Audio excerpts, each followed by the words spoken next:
Gunsmoke.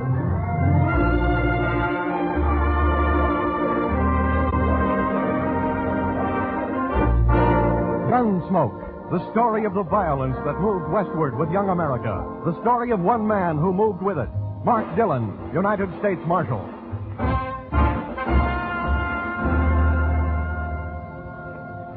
They all drifted here to Dodge City, one time or another. The Buffalo Killers, the Saddle Bums, the Spoilers. It's the end of the track and the start of the wilderness, the dumping ground of odds and ends and beginnings and leftovers. The place to stop and take the kind of pleasure you need. It's a place to pass through, and sometimes it's a place to die. My part of it was a sun-baked shack, rent paid by the United States government, and a marshal's badge. Furnished free. I was at the window watching the heat plump itself with Kansas dust and roll in towards the town when the door opened. Your name Dillon?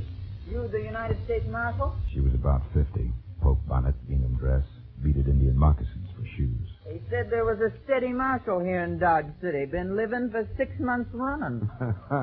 They've been lying to you. 4 months. They say you and your gun can break a man's heart at 50 yards. It's on your mind. Want you to saddle up and get down to Gouge Eye. Why? My husband. He owns the White Buffalo there. Roulette, music, drinks. They say the roulette wheel's crooked.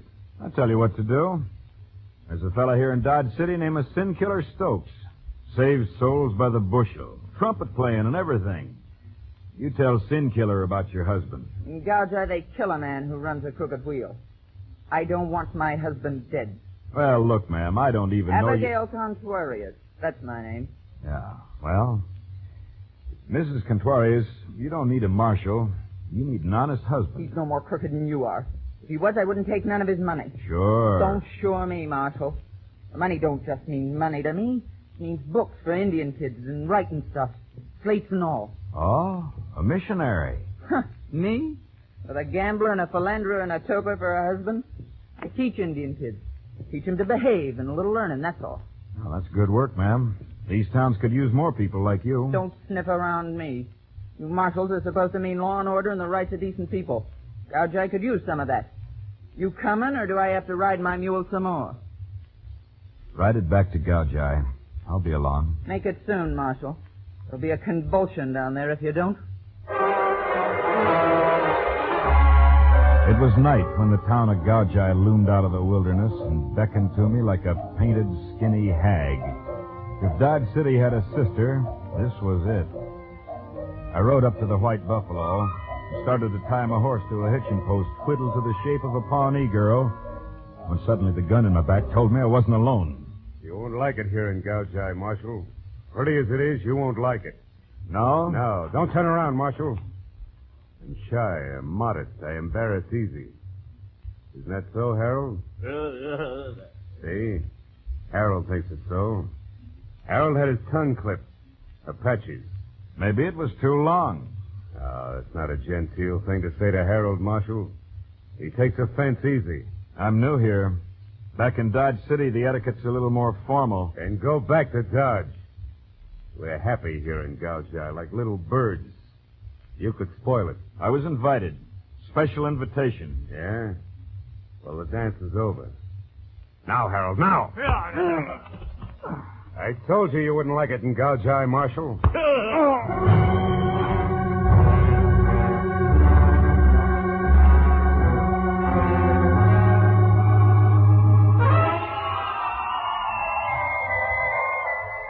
When I opened my eyes, I was in Gouge Eye's dirt.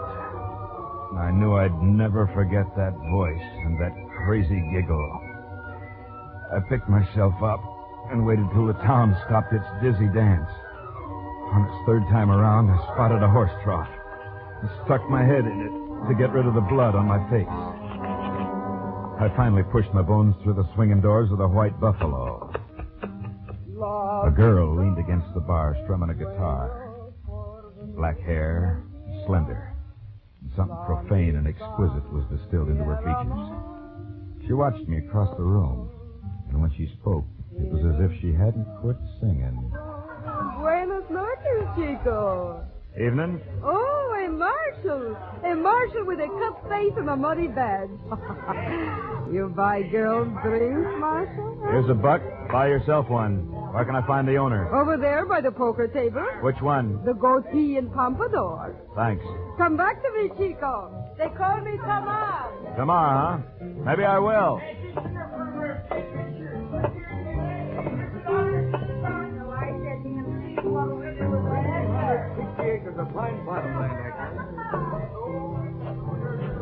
Your name, Contorius? Si. Oh, the Marshal from Dodge City. You already have the look of a large headache, senor. Yeah?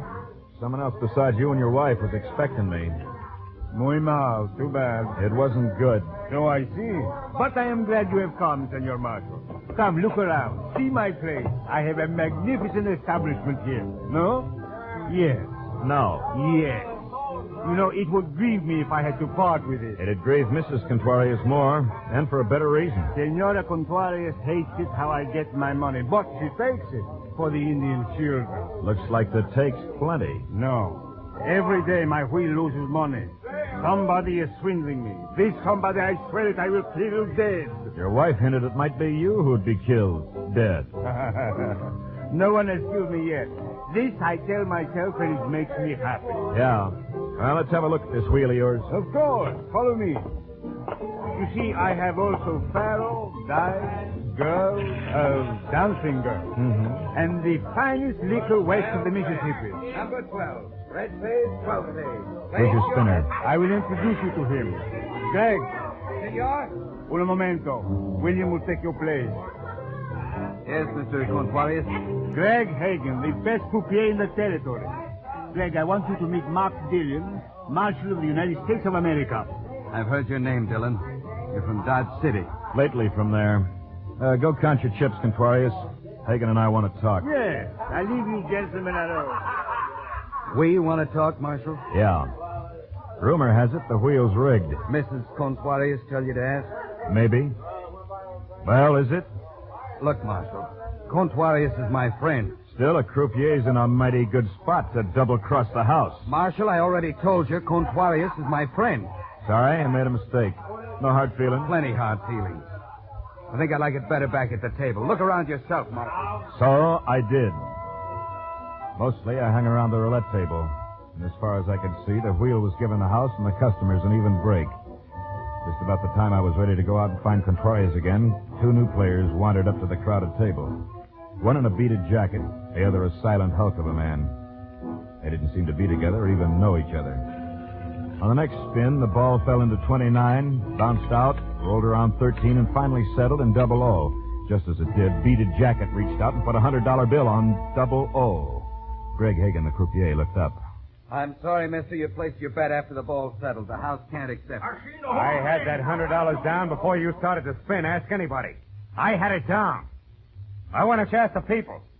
I'm telling you, I had it down. Look, mister, your bet wasn't legitimate. The house recommends you take your money and get out. He did. Fast. Too fast.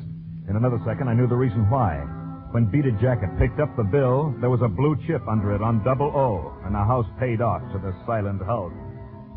I knew I'd heard Beaded Jacket's voice before. When I first hit town, so I moved fast.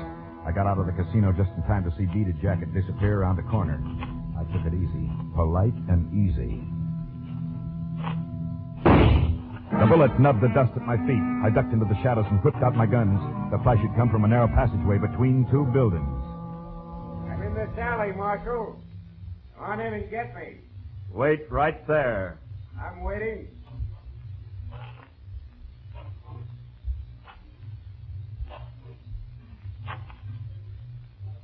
I'll strike a match. I want to see your face when it happens to you. Try me. No. You shoot first. You'll miss, you know that, Marshal. But I won't, because your gun flash will tell me where you are. Real clever. That was clever what you did back at the White Buffalo. Honest Injun. Tell me about it. You and your friend. That was Harold, huh? The giggle with the talent for pistol whipping? Tell me all about it. You throw down a $100 bill with a blue chip underneath it after the ball drops. You get yourself thrown out. Harold, who never made a bet at all, collects 35 to 1. Oh, did Harold do that? Did you do that, Harold? And there he was, framed in the entrance of the alley. I was caught between them. Beaded jacket and a mute called Harold. The big guns in Harold's hands turned over and over. His face held all the evil in the world. You're right, Harold. Take him. He was shooting waist high along the wall, and he was getting close. There was only one thing to do, and I couldn't miss. You shot Harold, Marshal. That was your mistake.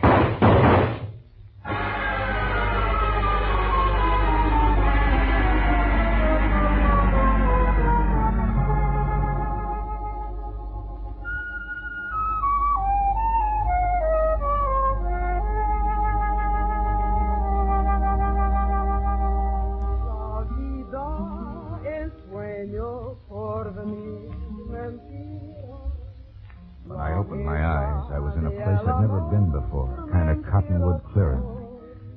I eased the wound in my shoulder, and from across a smoldering campfire, I saw her. Tamar. The morning sun lighted up the features of a man at her feet. Senor Rafael Ramon Jose Contuarius.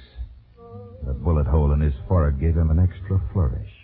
Now it was Senor Rafael Ramon Jose Contuarius, deceased. And the girl named Tamar was singing a love song.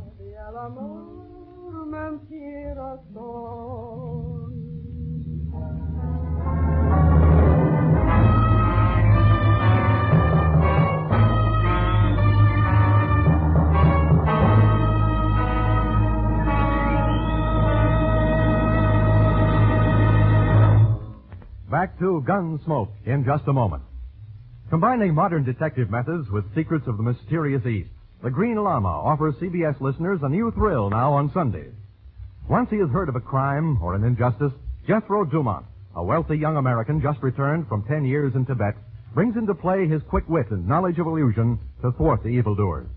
Join him Sundays as he continues his fight against crime on this side of the Pacific, wearing green, the color of Tibetan justice, aided by thru, his trusted lieutenant. The Green Llama is a feature presentation of most of these same CBS stations. And now back to Mark Dillon, United States Marshal, and Gunsmoke.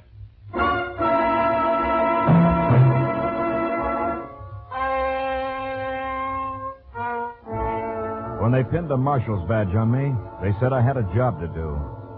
This morning, my job was a man with a bullet hole in his forehead and a marshal with a wound in his shoulder. The dead man was Rafael Ramon Jose Contuarius, and the marshal was me.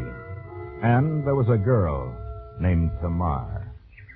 You have slept long, Chico, without dreams. How do you know there were no dreams, Tamar? Because I saw death give you a little piece of himself, and then ride away on his black pony. Yeah, I'm lucky. How did I get here? Senor Contuarius and I brought you here. The wagon over there in the burro. You are muy lucky, Chico. The bullet was for your heart, but it spent itself in your shoulder. It was not your time to die. But it was Contuarius' time to die, huh? Perhaps his grave has been empty too long. And you knew him well? See, I knew him. Well enough to kill him? I did not kill him. Senor Contuarius was my protector. What did he protect you from? Himself? I like your mouth better when it is gentle, Chico. Then who did kill him? I do not know. While we were here trying to help you, a bullet came out of the darkness and found Contuarius. How come you picked this place? It is a place Senor Contuarius and I knew well. Oh, like that, huh? It is a place where Senor Booth would not look for you if he knew you were still alive. Booth? Oh, so that's his name, the man in the beaded jacket. How come he didn't finish me? When we heard the shots, Senor Contuarius and I ran out of the White Buffalo. I persuaded Senor Booth that you were dead. Booth persuades easy, huh? He persuades easy, for Tomás. The shots were heard, people came. Senor Booth does not like too much attention. Well, he's going to get all of mine, Tamar. Undivided. I don't advise it, Chico. If you live, go back to Dodge City. If you die, die in Dodge City. Oh, wait. The Senor Contuarius in the burro car.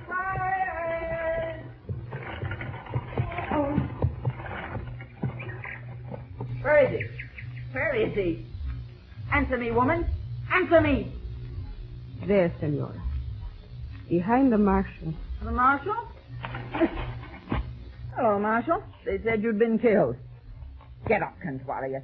Get up. He's dead, ma'am. Oh. He shouldn't be lying there on the cold ground. I'll lift him up into the cart. I will help you, Senora. If you so much as touch him, I'll kill you. Come along. Conrad. You're pretty strong to lift him yourself. I've done it before. You're hurt, Marshal? I'll be all right. You can come too if you want. Take you back to town. Look, ma'am, I'm sorry about... Sorry? Huh. You should never have left Dodge City. All it got me was a dead husband. Get in.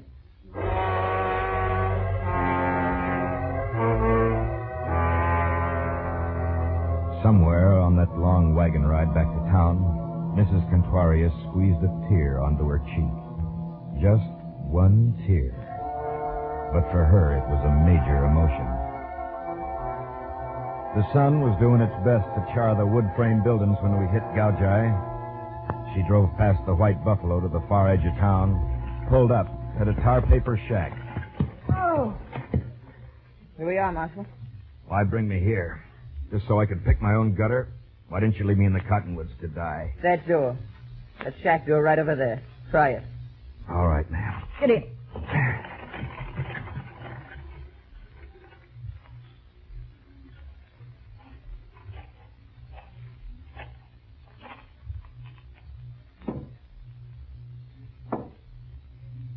Yeah? Well, Marshal, I heard you were dead. Hey, you're hurt. Come on in. Thanks. Who sent you here? Mrs. Conrad. Huh? You better cut away that shirt. Why'd she send me here, Greg? Not neat, Marshal. Not neat at all. Why here, Greg? Lie still. I'll get some things. You haven't answered my question. I do things with my hands, Marshal. Spin roulette wheels. And extract bullets between spins. You a doc? Yeah, I'm a doc. Was. Had a shingle. Nice shiny one. And they said I couldn't have it anymore. Malpractice, they said it. What you looking at? That roulette wheel on the table over there. Don't you get enough practice at the White Buffalo? Don't strain yourself, Marshal. I won't. I'm not too much alive. But I once knew a croupier clever enough to spin the wheel so that the ball would drop in any slot he wanted. That'd be pretty hard to prove, wouldn't it, Marshal? Yeah, it would. Now, you want that wound fixed? Uh-huh. I'll bite my lip real hard. Do that, Marshal. It's a nice pose.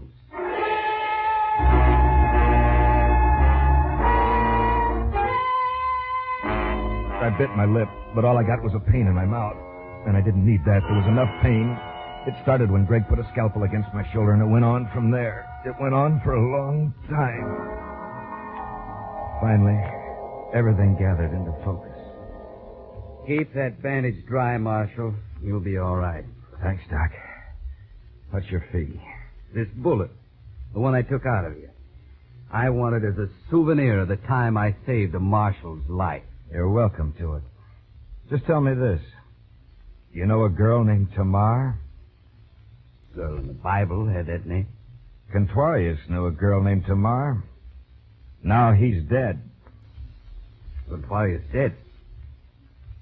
Well, I suppose somebody wanted him dead. Yeah. But stick around. I may want to talk to you again later. It's always a pleasure, Marshal. I'll be around. What are your plans? I'm going to take a killer. With your shooting arm in a sling? I don't think so. I'll gamble on it, Greg. Want odds?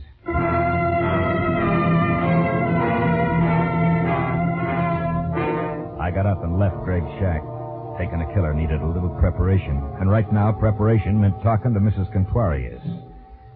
But something stopped me. It was the funeral Mrs. Conrad was celebrating for her dearly departed. Somewhere she'd found a black ostrich plume and pinned it to the donkey's head. The cart she always used was draped in banners of black silk that looked suspiciously like the shreds of an elegant petticoat.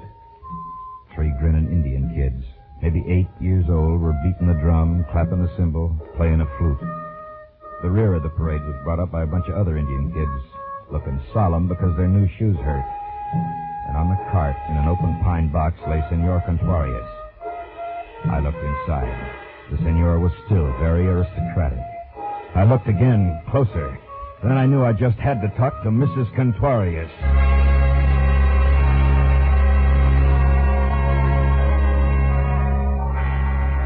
It was maybe an hour later when she drove up to the White Buffalo alone, her cart empty and stripped of the banners. She looked uncomfortable in her black cotton. Lend me your good arm, Marshal. I don't want to rip this dress. Yes, ma'am. There you are. Nice funeral, ma'am. Thanks, Marshal. Kids behaved real nice, didn't they? Yeah. You done a good job on them, ma'am. Thanks. You haven't been very successful, have you, Marshal? Maybe that's your fault. Maybe you haven't told me enough. About what? About Tamar and your husband, for instance. What about Tamar and my husband? This about them, ma'am. They were real good friends. That could be a reason for you to kill your husband. Could, Marshal, but it wasn't. Maybe he was killed because he found out who was cheating his wheel and you didn't. But I did. Then why don't you take him? You want me to take Greg Hagen? Greg, I don't believe it. He's an honest man, as honest as you are, Marshal. Can you prove what you're saying? I don't know. But I'm sticking around to see if I can. And I'm sticking around to see if I can bring in a killer. Who is it? Maybe you. Maybe Greg. Maybe Booth, the man in the beaded jacket. Maybe even the girl named Tamar. Then come on in and have a drink. You look peaked. I followed her into the casino. In an hour, it began to fill up. I hid myself behind the stairs where I had a clear view of the roulette table and waited. About 8, she walked through the door. Tamar. Tamar in a dress of red. Tamar buckled with silver. She strolled over to the table and put some chips on the black as Greg spun. There was no sign of recognition between them. 7 black. 7 pays, black pays. Place your bet. On the next spin, Tamar won again. Then she lost. She doubled her bets and won more times than she lost. After a while, she stopped playing colors and switched to single numbers, 35 to 1. She kept on winning, about 1 out of 4. In an hour, there was roughly $20,000 stacked in front of her. And in an hour, there wasn't any doubt they were a team, and Greg was spinning a crooked wheel. 13 black. 13 pays, black pays. Well, you're lucky. You're very lucky tonight, Tamar. Tonight, senora. I am always lucky at your tables, no? Not as lucky as tonight. Sorry, men, this is a private table from now on. You all move over to the second row, right over there. Private table, senora? Yes, just you and this gentleman. Mrs. Contuarius was playing it smart. The man she thumbed at over her shoulder was Booth in his beaded jacket. I could have made my move then, but I decided to wait for the piece to play itself out. Mrs. Contuarius was getting them all together, and this show was too good to spoil. Greg, Booth, and Tamar. This is my last spin. That's all right, Tamar. All Mr. Booth wants is just one spin. Right, Mr. Booth? Yeah, just one spin. With a little lady. But I will... Mr. Booth, huh? Yeah. Well, I suppose it is all right. Spin the wheel, Greg. We'll spin. Once more. Bueno. All of my money on number 1. Number 1, huh? That's a good number. Number 1. I'll take 10,000 in gold on number 1.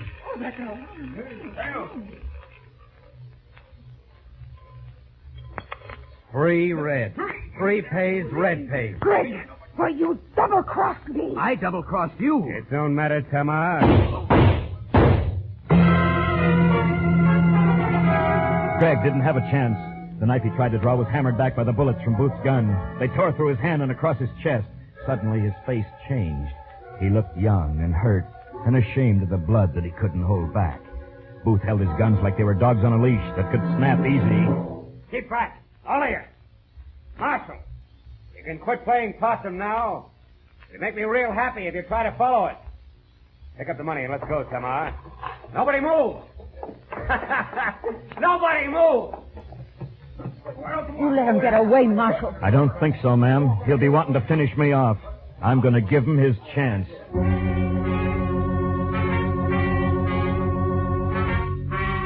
I could have looked for him in a lot of places, but he was with Tamar. That narrowed it down. There was only one place to look. It was dawn when I found him, resting easy in the cottonwood clearing. I knew you'd have to come after me, Marshal. You know, you're funnier than an actor I saw once in Dodge. You're much funnier. Maybe you laugh too easy, Booth. Like you kill too easy. Marshal, with his gun arm and a sling, chasing a killer. Go away, Marshal. Go away while there is still time. I got nothing but time. I'll wait. That's where you're wrong, Marshal. You got no time at all. Yeah? Go! Chico, this I do not believe. It is impossible that someone could shoot faster than Senor Booth. But with your left hand. Oh, Chico. You are so very quick with your gun. I like that about a man. Take it easy, Tamar. Come on, let's go. Go? Oh, not now, Marshal. There is time. Sit here next to Tamar. Like this? Mm-hmm. You know what I think? Oh, Chico. Chico, do not talk now. I think you had a great thing with Greg. He could put that ball in any number you bet on. Only that wasn't enough for you. Oh, but it does not matter now, Carito. You thought you could double your profits by throwing in with Booth. Maybe you were going to double-cross him, too. Like you double-crossed Contorius and Greg. Oh, do not worry about it, Chico. The money is yours, too. It belongs to Mrs. Contorius. And that's who's going to get it. What? What are you talking about? Take your choice. Come back with me to the jail in Gouge Eye, or I'll turn you over to Mrs. Contorius. And I don't think she could stand having you alive. Why, you... Oh, Chico, surely. Surely you are playing with me, huh? You murdered a man, Tamar. Chico. You killed Contorius. Oh, Chico, I told you the shot that killed Contorius came from the woods in back of the clearing. Much closer than that. From your gun, Tamar. Contorius had powder burns on his forehead, so that shot was fired from up close. I saw that when I looked into his coffin. Powder burns from your gun, Tamar. We were going away together, you and I, Chico. Listen to me, Chico. Contorius found out you were double-crossing him with Greg, didn't he? Listen to me. Let's go, Tamar. Listen to me, Chico. There is plenty of money, yours and mine. Listen to me, Chico. She put her arms around my neck and her lips close to my ear. And for a long time, for a long, long time, first in English, then in Spanish, then in Cherokee, and in a language I couldn't recognize, she whispered at me every foul name in the book. She was talented. She didn't repeat herself once. Tamar didn't understand that a marshal had a job to do, and that the job got...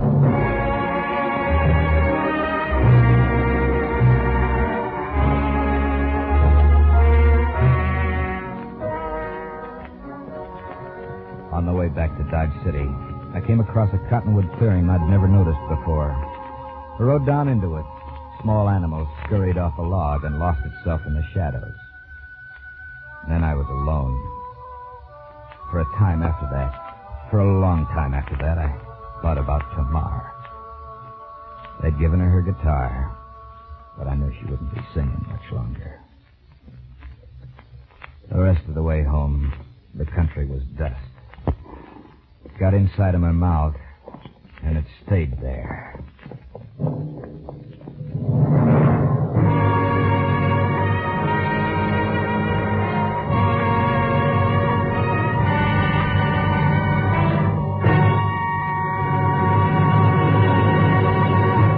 Gunsmoke featured Howard Culver as Mark Dillon. Supported by June Foray, Gerald Moore, Vic Perrin, Jack Crucian, D.J. Thompson, and Jay Novello. Music was composed and conducted by Del Castillo. The original story, by Morton Fine and David Friedkin, was directed by Richard Sanville. This is Alan Botzer to Gunsmoke and another thrilling adventure with Mark Dillon, United States Marshal.